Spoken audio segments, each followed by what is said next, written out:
Hey guys, we are here with our youngest podcast guest ever. Miss Scarlett James is in the house, and this might be Grace Kelly's favorite guest ever because she is already cuddled up and ready to start snoring. I'm honored. You should be, because she's pretty tough. She tries to eat some people. Can you believe this lame little dog? I'm honored. I can't even imagine it. But so Scarlett, yes, I'm biased. She is my honorary godchild, and I have known her since she was born, and she is the most beautiful, perfect. She and Bella grew up together, but when you were 6 years old, this really crazy thing happened in your life, and tell us what that was. So when I was 6 years old in 2013, I was diagnosed with T-cell lymphoma, and for about 2.5 years, I battled with intense chemotherapy, combination chemotherapy, as well as radiation. And obviously that took a huge toll on my family and friends alike.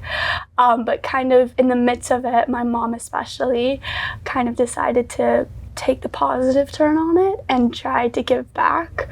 And especially when the world kind of brightened up a little bit and we saw that, tomorrow would come and the light would shine on, we saw that what had happened wasn't a negative thing and was a very positive thing and was something that we could continue and help other people with.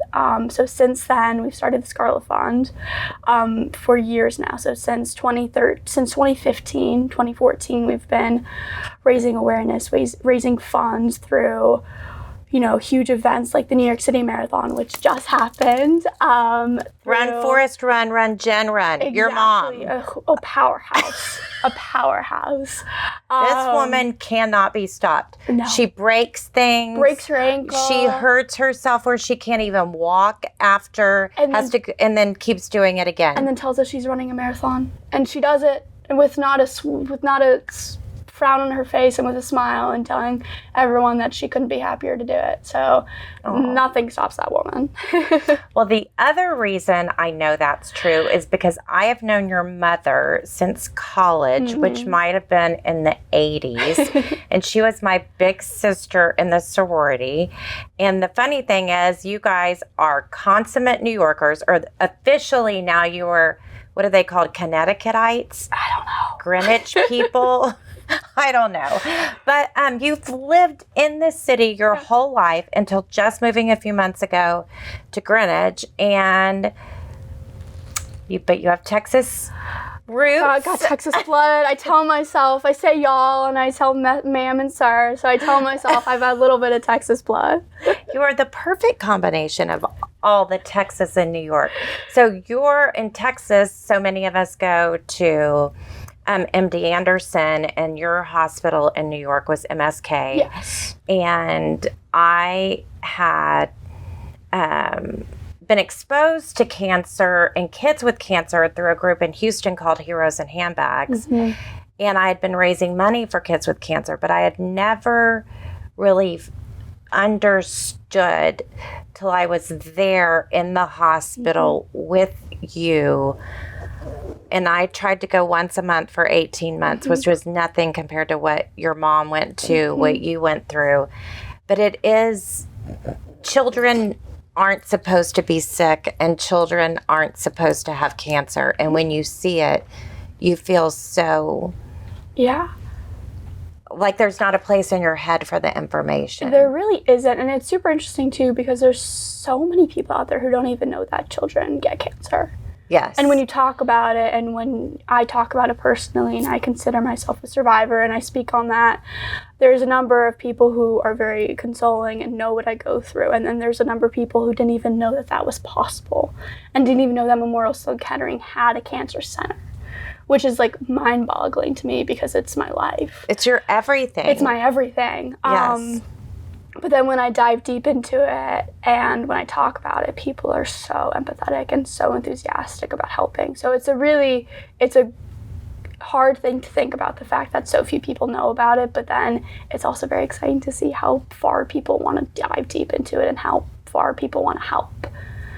And you had some innovative therapies that really saved you because of that research that was so advanced. Yes. And I think that MSK also does a really good job of sharing their research with other hospitals, because I've recently met another mom whose child didn't have cancer, but they had another challenging disease that your mom introduced me to. And she said they had to go to a different hospital that had the technology. And I just still amazed in this day and age that not every hospital has access to all the same information, and that you were lucky to be in New York and lucky to be at MSK and other kids that had what you had. No, definitely. I couldn't see it any other way. I think there are so many different levels to it, and I candidly don't know all of them, but from my perspective, we lived 3 blocks away from Memorial Sloan Kettering, 3-4 blocks. So while it was horrific and horrible and it changed my life in a way that was possible, and that it wasn't something that my family wasn't able to have. Like, we were able to walk to my treatment when people have to fly or aren't able to get it. And then when you could go home around the corner. Yes. And you didn't, and I didn't have to stay and you could at see home. your brother. I didn't have to, yeah. And it was, and you could see your mom and dad. And your mom is also a complete girl boss with work. And she decided to step away from her job and take care of you, which was really a significant, see, I'm telling you, Grace Kelly snores, but it's not you. We can hear her. But that had to have so much meaning to you. But I know sometimes it stresses Bella out, like that she's pulling me away from work. And your mom could say, you're the most important thing, but it's still hard as the child to feel that. I think younger me didn't truly even really know what was going on in some sense, especially in that aspect. And then as I get older, I'm kind of able to really appreciate the aspects of the treatment that my family had access to, and the fact that my mom was able to be with me every single second of every single day, even if I didn't want her there all the time. Oh, believe me, you did not want us there. Do you remember your birthday? It's probably best that you don't. But it was I guess it was your 7th birthday? Probably. Because you were diagnosed when you were 6, and your birthday's in December. And we had all these gifts for you, and we brought them to you, and that day you weren't able to eat. Yeah. No and fun. You couldn't and have I'm very hangry. I'm a very hangry person, too. You couldn't have cake. You couldn't have ice cream. Yeah. And you opened your presents, and that was it. And we just sat in the room and tried to think of things to perk you up. Oh, Lord. But you've been, so now when you go to the hospital and you've gone back and dedicated a lot of time, do you find it easier to know what to say? Or is it okay then if they don't want to speak, then you can sit with them in silence? Kind of talk about that journey, because I think it's hard for adults to know what to say too. I was super excited this summer, because this summer I was able to intern at Memorial Sloan Kettering with Child Life, which is kind of the opposite of the doctors, and it's kind of the section of the hospital which is sectioned off. Nurses and doctors aren't allowed in, and it's solely for the patients, and it's solely for them to be able to have a little bit of a childhood and to be able to play and get away from everything. So I was able to be a volunteer and kind of intern in that area. And I was able to talk to parents, both inpatient and outpatient, as well as the patients.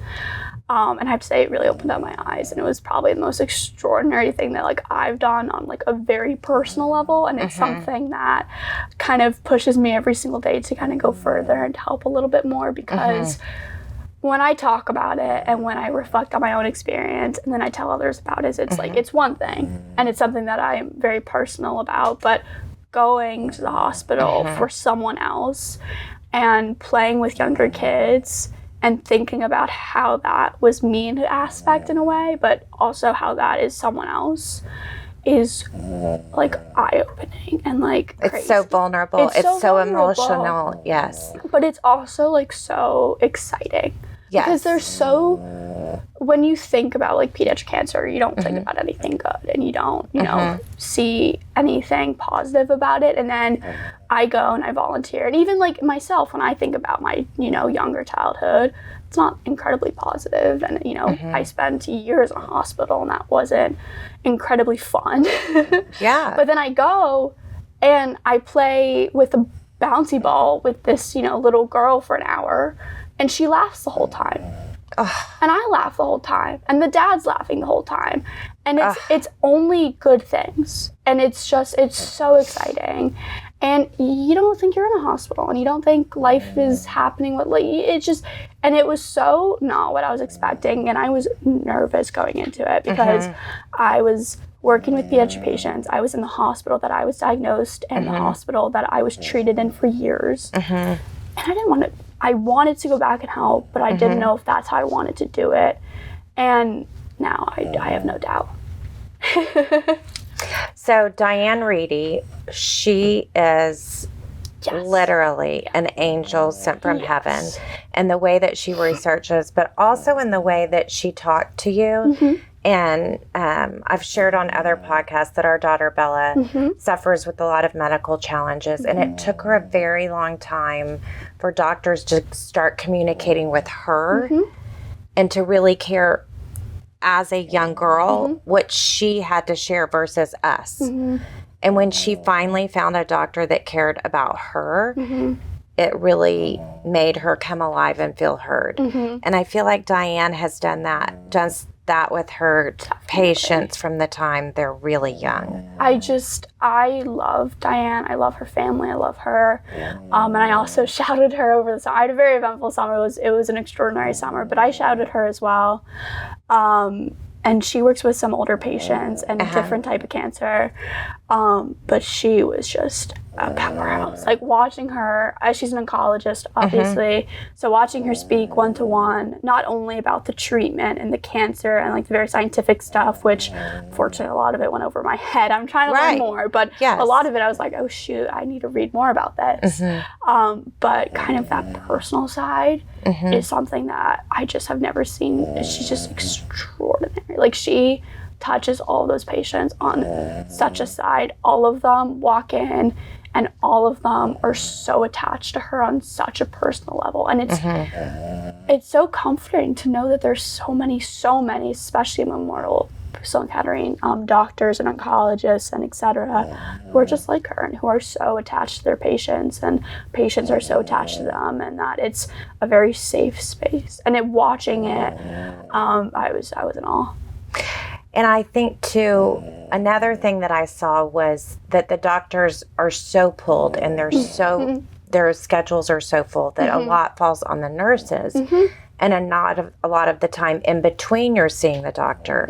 And I felt like the nurses were really another. And the, what is the other, the fun group? Child life specialists. Yes. Like that whole group of people, but it gave me, talk a little bit about that, because the nurses are phenomenal. Yes. I mean, are phenomenal human beings. And when I went over the summer on the 9th floor, half of them stopped me and knew exactly who I was years later. And I go back often, not often, but I go back regularly. But I mean, I go and I went to kids' rooms and I'd get stopped and be like, is that who I think it is? And like they are so excited to see me and to see me healthy and like working at the hospital and treating there. And they are such incredible people. And not only for the patients, but I think for the parents as well. I know my mom and my father made such great relationships with the nurses, because the doctors are incredible but busy, and they have an outpour of patients who they don't have every second. They devote every second they can, but they don't have every second, and that's where like the nurses come in. And I know that none of what I went through would have been accomplished without them. I fully. And I think the other thing that was really supportive was your mom has become this leader of connecting parents to other parents around the country even. And that's a really powerful part, is to have a network of people who do understand not exactly what you're going through, but have the same things happening in their family. That it's not just empathy, but it's empathy because you're going through something similar. And I think that's been, that's what your mom helped to sort out and process for future parents. Because I don't think it was that clear and that connected when you were diagnosed. And she does she's very good at connecting and very good at, that very emotional stance. And when she talks about my own experience, I almost take a step back because I forget her side. I forget. And when she talks about it. But part of that is also coping, right? Yeah. That we can't hold on to the pain so much. We have to just. Yeah. And she's really good at connecting. And I'm trying, especially now that I'm kind of in this age as a 17-year-old where I'm still a teenager and I'm still in my youth, but I'm also old enough to be able to share a mature perspective on it. I think younger me could too, but I'm a little bit older that I can be a little bit more independent with it. And I've definitely tried to reach out to kids younger and older. And I've found a really cool community, which isn't always a community you want to be a part of. Right, yes. But then when you find it, and you meet these really phenomenal people. I mean, phenomenal kids. And you're kind of shocked because you're like, okay, I went through this and I have done a lot. And then you meet kids who are younger and you're like, I'm blown away. And kids who are older and, in the 20s. And I've met some fabulous, fabulous people who shock me every single time I talk to them and who inspire me. And I like to hope and pray that I inspire them.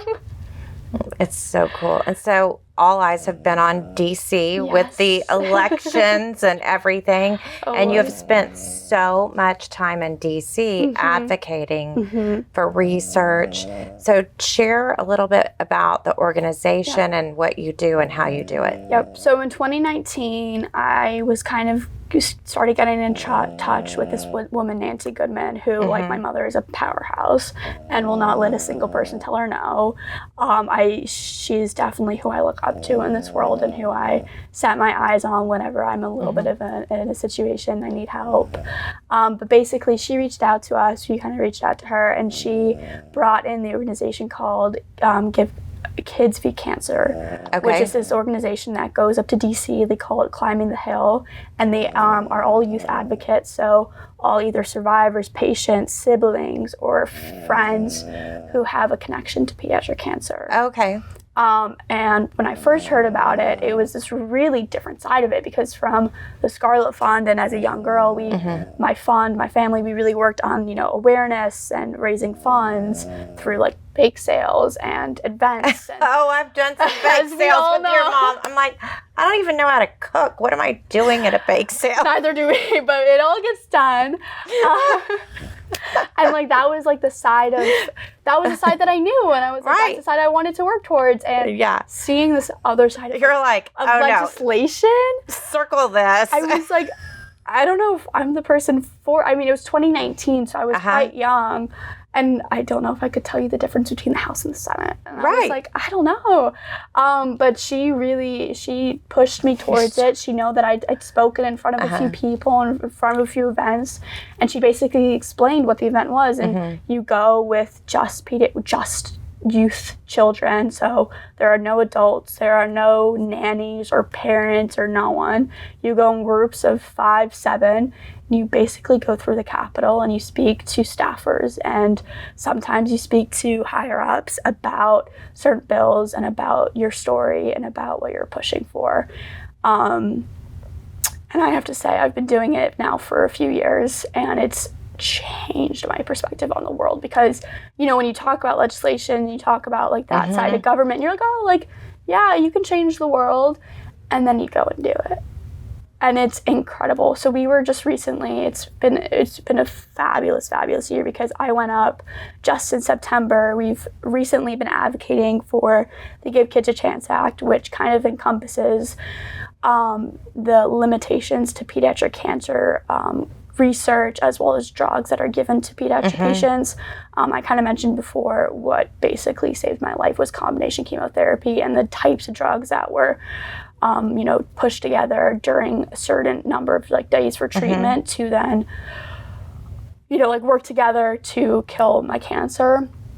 And I believe, I don't know if I know all the scientific terms to it, but it's all right. That's kind of the way that at Memorial Sloan Kettering, a lot of doctors see like the cure for cancer, and it's what saved my life. Unfortunately, It's a different, I've heard it's a different cocktail. Yes. For each person. Yes. That was And the way it was described in lay terms to me. Yes. I'm like, I can understand with a cocktail. I can work with that. Yes, it's basically combining and choosing and separating different drugs to different So then you don't have to go get that whole new thing approved. Yeah. You can create a different percentage without having, and that, because I've learned that to get a new drug approved, I think it's 12 or 14 years. It's extremely difficult. And there's limitations on pediatric cancers and drugs that are not limited for adults and are saving adults' lives. And we're back here thinking, why are we not given the same opportunities? Yes. When there's no, you know, back years ago, there were negative sides to it, and there were side effects that were immoral and negative, but now we've increased funds, we've increased technology and information, and the limitations that are being put on these drugs and the limitations that these children are not receiving is harmful. So I've been pushing for 3 or 2 years now, and just in September it was passed by the House. Wow. And I was like shaking with joy when I found out, because it's been such a roller coaster. And it's, you know, when I think about it, it's nonpartisan. It's nonpartisan. Partisan, that's the word It I'm doesn't looking matter for. what side you're on. We can all say we want kids to have the health care and have what they need to be healed. It doesn't cause taxpayers any money. It's like, it's solely to help pediatric patients. Yes. So we've been pushing for such a long time, and it's been so hard, but we're like finally hitting this milestone, and we're like hitting that like bridge, and hopefully now that we've overcome it, it's just going to be downhill from now on to get to the Senate and hopefully have it signed by the president. Wow. So you've been through a lot of hard challenges that weren't even about the health side, but it was about missing school for 2 years and being disconnected from friends and then reconnecting in a new school. And I feel like that affected you as much as the medicine and the emotional side of cancer and the far-reaching effects are as challenging to manage as the physical effects. I mean, I would say definitely. I think a lot of people take like the chemotherapy and the irradiation and are like, that's the really scary part and that's the really hard part. And I would say that just as hard and just as scary is kind of coming back into the world and kind of like going back to school and making friends and starting over and going into a different grade and being older and having that experience like in the back of my mind. And like looking around my classmates and like knowing that they have gone through nothing compared to what I've gone through. Different things, perhaps, but completely different. So I would say that's definitely something that was hard and difficult.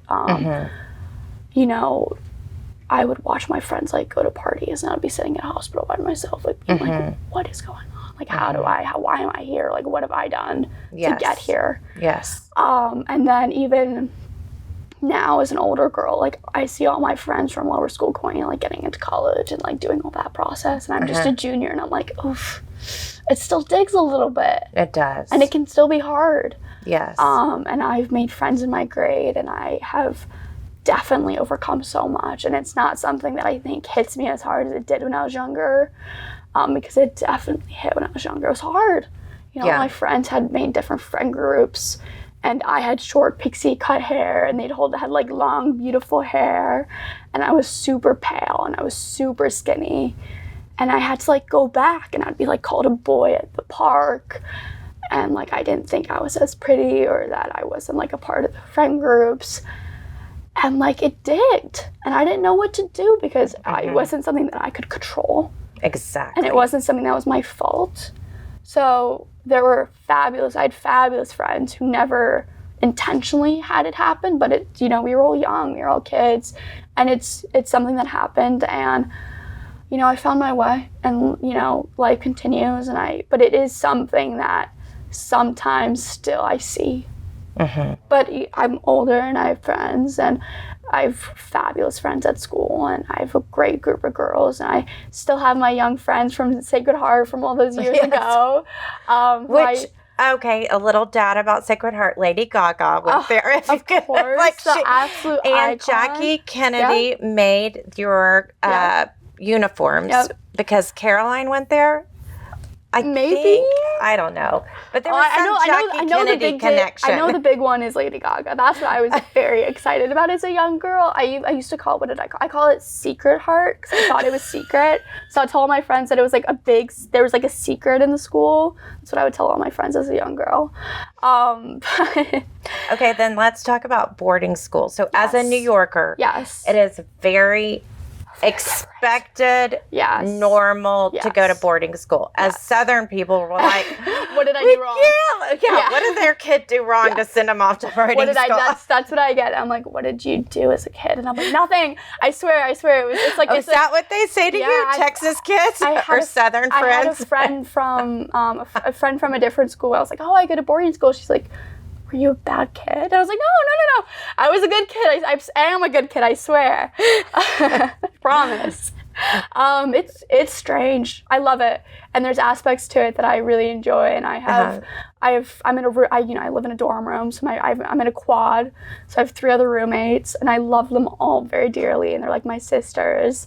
But it is a little weird when I think about it, and when I explain it to people. Like, because I was actually on the phone. I was FaceTiming an old friend of mine from middle school, and he and I were talking just about the world. And I was like, oh, I do check in, and he's like, check in, and I'm like, yeah, I have to go in my pajamas to check in with my dorm parent, who's like a father and who has his kids in the common room. And he's like, what? And I'm like, just ignore it. Don't worry about it. I have to go let me go do it. We'll talk in a minute. Oh my gosh, that's so funny. But it is, it's truly, I'm so emotional about your journey and how far you've come and what you've overcome and what you're going to do for the world and what you've done for the world, because no, it's so true. And you've won so many awards, and you've been honored in so many different ways.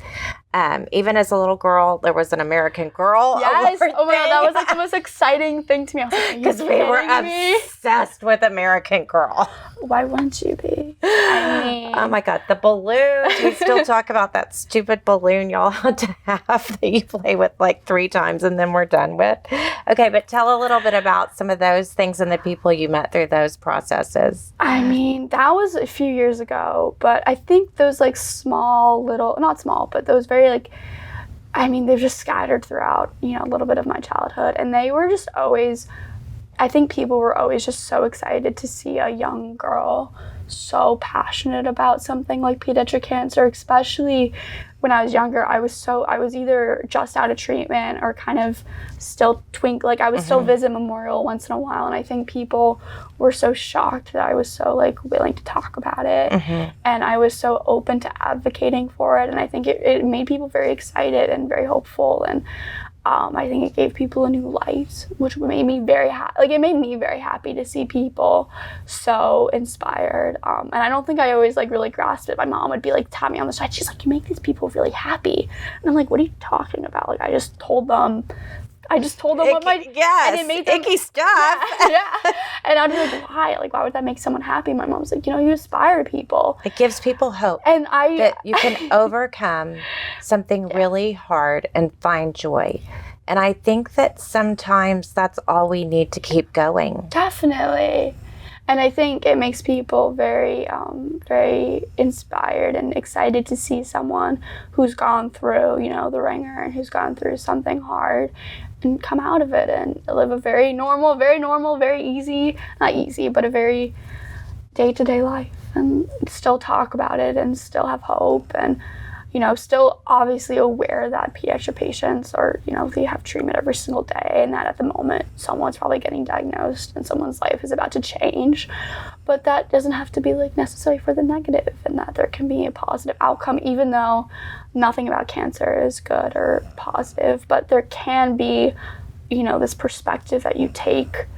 I believe that there can be a perspective that can be taken, that there's this community out there who's always there. I think I kind of touched on it, but tell us about the card project, because that's project is definitely a big part of the far-reaching community, because you're even trying to go to every state, right? Every state is what we're trying to reach for. But tell them how it started. So it initially started because of my school, Sacred Heart, my class had sent me letters, very basic, just being like, we love you, we support you, we're here for you. Don't be, my young friends sending me pictures.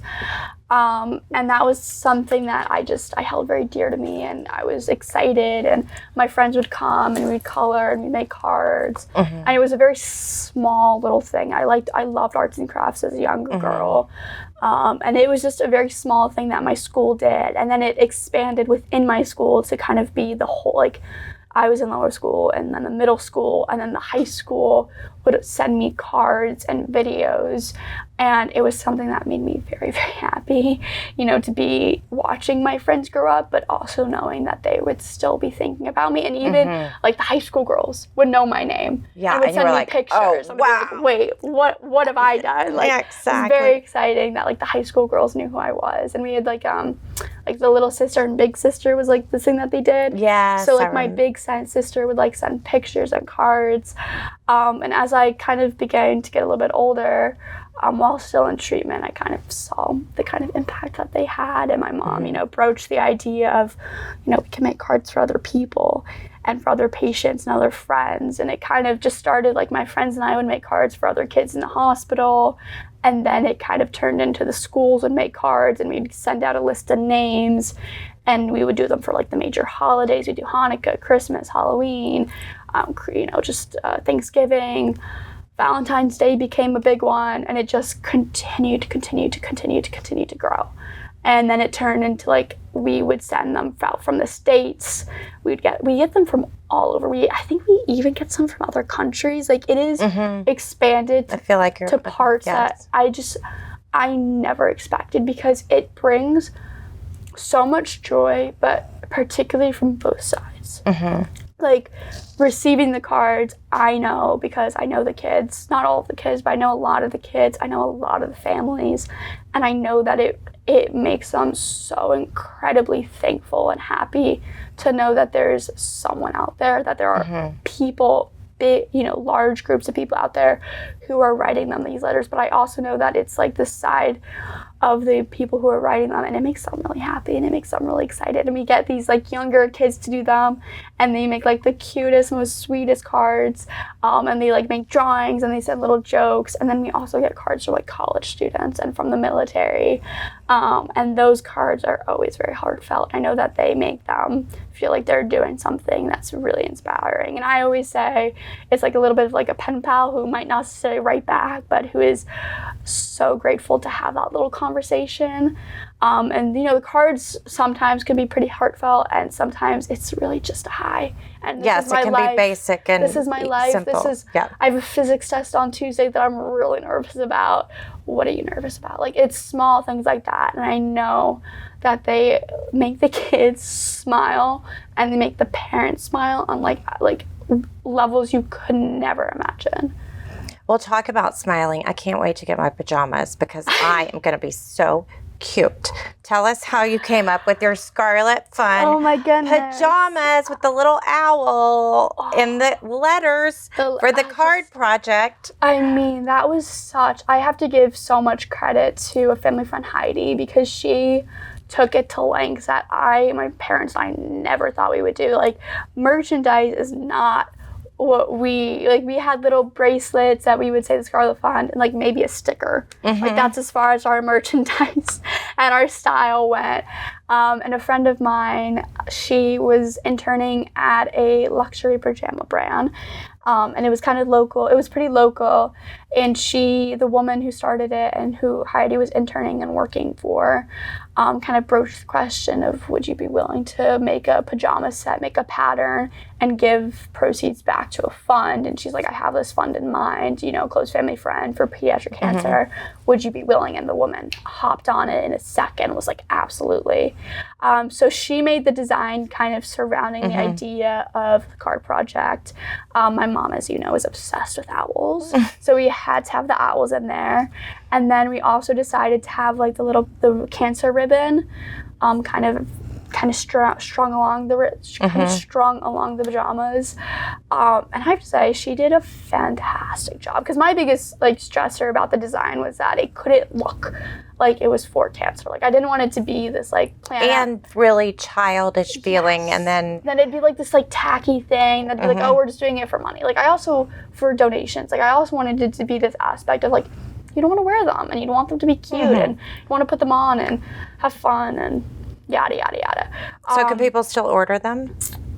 You can get them from stores, yes. They're open in stores, but only in specific stores. It's a little strange, but yes. But they could reach out to the Scarlett Fund on Instagram and ask how to get the pajamas, and you could send them in the right direction. Yes, absolutely. And they're so soft, and not to brag, but I get a lot of compliments at school. Okay, good, because you have the prototypes. Yes, I have the prototypes, and when I'm walking around checking in with my dorm parents, I always get compliments. I love that. From all my friends. That's the sign of something great. That's what I always tell myself. So you loved horse riding as a young girl. Yes. You still do it a bit. A bit, yes. But that was really one of the biggest focuses I remember that gave you a reason to keep fighting to get better, was to get back to horseback riding. It was, yeah. I think when I was younger, riding had a really big aspect of freedom for me. If you ever ridden or ever cantered or jumped, especially a higher level, it's a very independent kind of feeling, and it's a very freeing soul. I'm not incredibly spiritual, but I think in terms of riding it becomes a little spiritual. And it's something that when I was younger, I adored the barn, I adored the horses and the grooms and my trainer Mercedes, who I give my whole heart to. And I had my best friends there, and it was my life. My dad would always joke around. He's like, were you raised in a barn? I was like, yes, I was. Yes. Technically, I went from 8 a.m. to 4 to 5 to 6 p.m. at night. I was raised in a barn, and I was grateful for it. And I adored it, and I always have. I don't ride as much anymore just because life is busy. Life is busy. But I always have my little sweet spot for horses. Whenever I see a horse in a barn or in a paddock, I'm like, a horse. Oh, I love that. And you are able to live a normal life. I think that was what was so hard, is when all this was happening, you just don't have definitive answers. Sure. And thankfully, you were at an age that maybe you weren't thinking that far. You were just thinking about, why can't I have ice cream right now? Yeah. But of course, your mom and dad and all of us who love your family were thinking about that. Yes. So how do kids that are young talk to you about the future, or did they seem to be? We never would really broach on anything that was incredibly personal, to be honest. It was always very in the moment. Light. And in the moment. And it was even some of the kids who were very quiet. There was this one boy who I would play with, who I loved, and his mom, touched my heart on levels I could never express, and who made me cry, and she was an incredible woman. But he didn't even talk to me, and we literally just played with a little train for hours, and I just went. He was I think the parents and him were just excited to have someone who could just sit with him. And I just played with the train, and we didn't even talk the whole time. And he was super sweet. So I don't really think a lot of them are thinking about that. I certainly didn't. I was just wondering why I couldn't go to school and why I couldn't go in the park. And neither really. I mean, I would say we really just played, which I enjoyed. I think when I'm older and when I go to DC, there are some older kids there who are really great. And they kind of have more of those like deep and more like adult conversations, if you will. And I really enjoy those because they're really not personal, what's the word? I can relate to them. They're touching. They're very touching. They're really, really, I mean, I'm able to like talk to someone who's in their 20s and they're 19 and has gone through the exact same thing that I've gone through. But it's like not in like a structured way. Like we're at a cafeteria after we've talked to 5-6 staffers. Right. And we're able to sit down and be like, let's talk. And it's not, this like, oh, I had cancer in 2013. I was this. But it's like it's very open and it's very flowing. And it's just, two people who've had a pretty rough experience and are able to talk about it in a very open and flowy. And I really appreciate it because those guys, I mean, they're incredible people who work there at DC. And kind of talking, especially, I'm rambling a little bit, but it's really exciting, I think, also to talk to people around my age in this situation where there are no adults, because it's not necessarily about like what we've overcome or what we're going to do, but it's kind of just how our lives are going and a little bit just the here and now. Just the here and now, and it's kind of just this ability to have a common relationship and being able to talk about something that isn't not normal but isn't very common and still be able to have a good conversation. And do you know what I'm trying to say?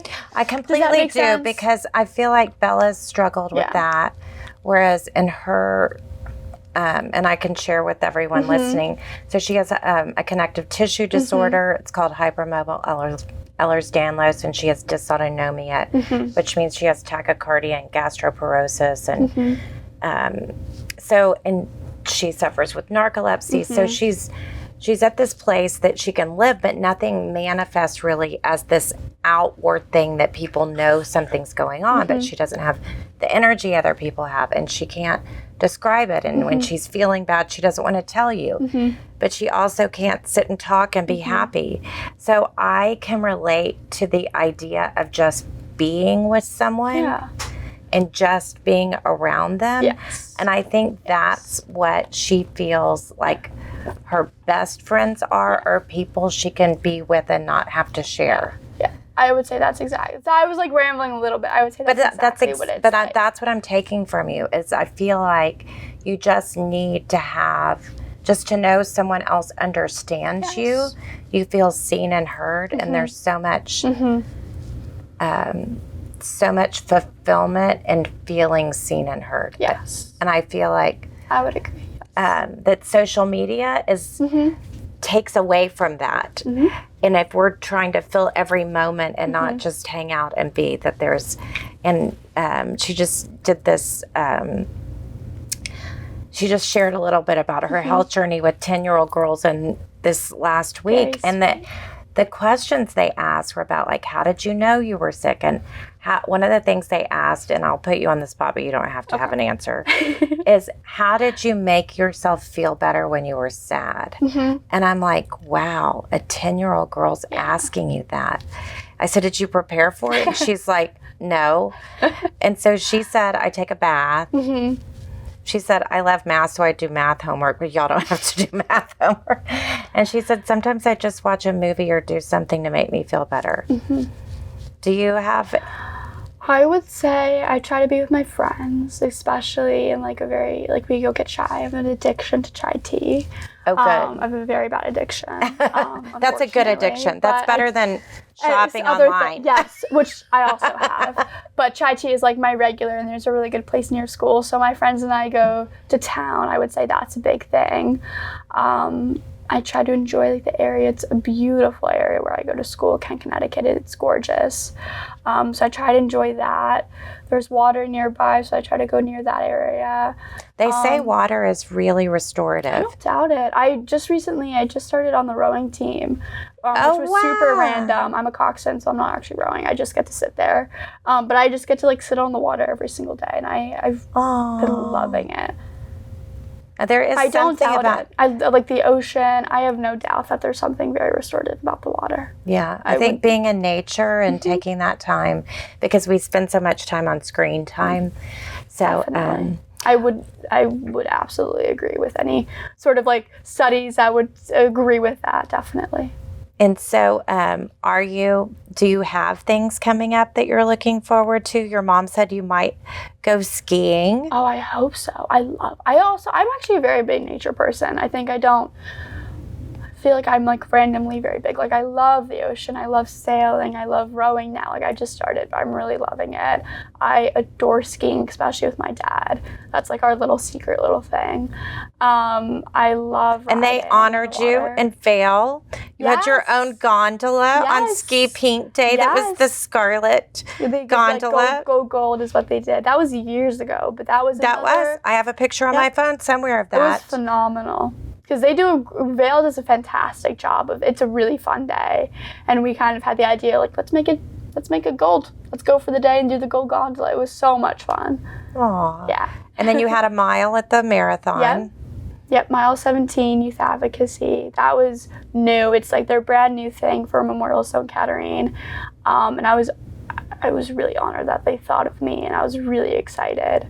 And I spoke a little bit, and I took some pictures, and the marathon is something that really inspires me. Every single time I go, I feel like it's kind of a different thing. And when I say like inspires me, people are like, what are you talking about? Mm-hmm. And then you go and you watch it, and there are so many people who run with Fred's team, which is a team that my team kind of runs underneath or with. Mm-hmm. Fred's team is for MSK. Fred's team is for MSK, and it's for rare cancers. Mm-hmm. And they have this shirt. It says Fred's team. It's orange, and on the back it says Imagine a World Without Cancer. And, like, every single time I see a Fred's team runner, I, like, scream out their names because they're so... I mean, I was watching the marathon. It almost made me cry. There was a woman who was running who was battling cancer and was in chemotherapy. Oh. And I was like, I mean, talk about... You go, girl, right? Seriously. Like, what a... No one can stop you. No, they can't. I tear up every single time because, like, doctors, nurses, patients, family, survivors all come out and run. And it's just... It's so inspiring. And I think that I might be running, even though I can't run a mile. All right, well. But I think it's coming up because my excuse has been that you have to be 18. You're like, oh no, it's approaching. I might have to do it. Uh-oh, look out, world. Okay, and then you, one of the other things that I want you to touch on, I think we're getting close on reaching our time, but you've done some TV comedians. Oh, yeah. There was, what is that? I didn't. Oh my goodness, I'm gonna blank now. Comedy versus Cancer. Yes. So that was also with Memorial Sloan Kettering, and it's this event that I believe is held once a year, and they get really big names out there.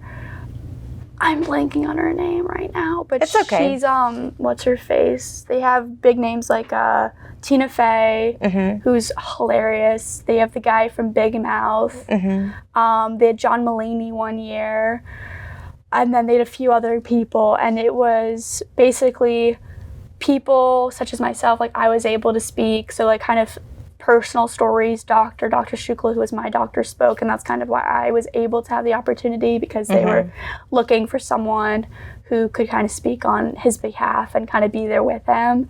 And it was super funny because it was out of the blue because I was at school, and leaving school can be a little difficult. Sometimes you have to get in the leave check request. out. You have to check out. You have to like get the proof from your D. It's a whole atmosphere. Like the night before, my mom's like, "So MSK called and they would like you to do something for them." I'm like, "Yeah, sure." They're like, "They need you tomorrow night," and I'm like, "Ooh, that's a lot. Let me call my D." Exactly. But I was able to go, and it was something that I wasn't really too aware of, and it was such a huge turnout. There were so many people there, and I didn't really realize how many people were going to be there. And I like got there, and I was like, "Oh, I'm like going to have to speak in front of all these people," but it was really cool.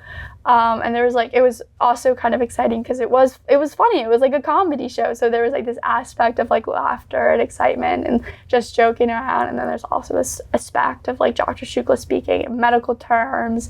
And then I was able to speak on like a very personal level. It was incredible. It was really exciting. And it wasn't something that I really knew was something that was kind of open to me. And I was just standing there. I remember like blown watching away, over everything. And I was like, this is so cool.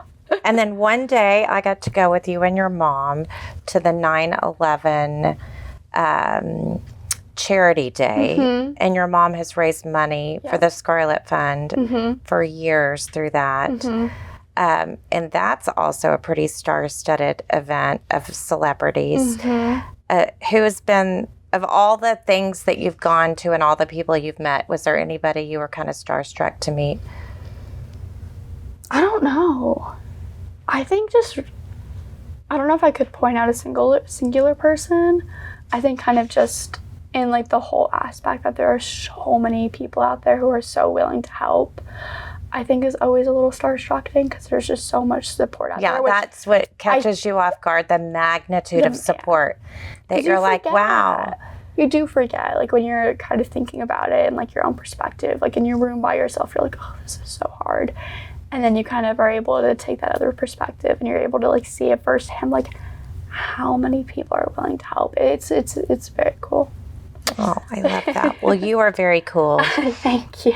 And it's been amazing to watch you grow up and grow into this beautiful young woman who makes such a difference for so many people, because a lot of people don't know how to. And I think the other great thing about the Scarlett Fund is you give people opportunities to give, and it doesn't make sense. It's one of my favorite Bella quotes. She's like, this is the one time math doesn't work, that you give to other people, and in giving you're more fulfilled. And I think it's the Scarlett Fund. There's so many ways, so they can go to Memorial Sloan Kettering, the Scarlett Fund to get to you, also follow you on Instagram.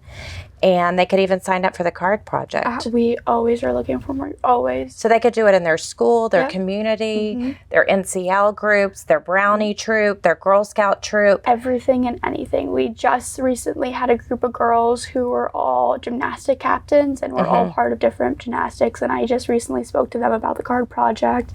We have Brownie leaders for girls and boys. We have schools. We have camps that we reach out to. Truly. And even if it's a singular person, it is such a cool way to kind of give back. And I think it gives back to both people. I love it. All right. Well, God bless you, sweet Scarlett. Lots of love. Today we lived one of our most authentic days. And I have to share, Bella and I wrote this children's book. Do you remember? Of course. Okay, so we were writing this book. And Scarlett was included before we knew she had cancer. And when she had cancer, we included it in the book. So a portion of the proceeds go back to the Scarlett Fund. But we have a picture somewhere of you and Bella when you're little on the Alice in Wonderland statue. It's such a sweet photo, too. Isn't it? So cute. But anyway, we love you tons. And we hope that other people get involved with the Scarlett Fund because it's an amazing journey. Thank you. All right, guys, keeping it real until next week. Scarlett James.